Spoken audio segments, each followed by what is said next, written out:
তো গাইস ওই যে আমার গাড়ি দেখতে পাচ্ছ, আর এই যে লেবু, তো আগের দিনও লেবু তুলেছিলাম যেখানে, সেখানে আজকে আবার চলে আসি। তো চলো দেখো, আজকে লেবুগুলো বড় বড় হয়ে গেছে।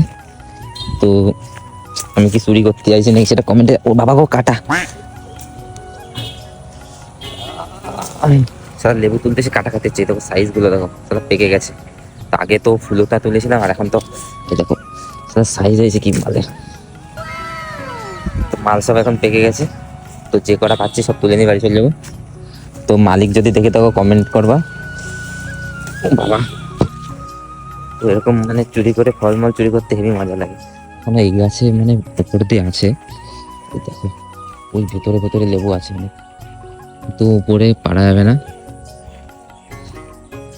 ভেতরটা এখনো লেবু আছে, এই লেবুটা ছোট, দেখি পরে যদি থাকে তাহলে নিয়ে যাবো। এটা এই রাস্তার ধারে গাছ, তো লোকে এমনি নিয়ে যাবে। তো কমেন্ট করো কেমন মানে চুরি করতে মজা যদি লাগে তোমাদের, আর কেউ গালাগালি দিও না কমেন্টে, অবশ্যই এটা কত বুঝে নেই। চলো টাটা, বাই বাই।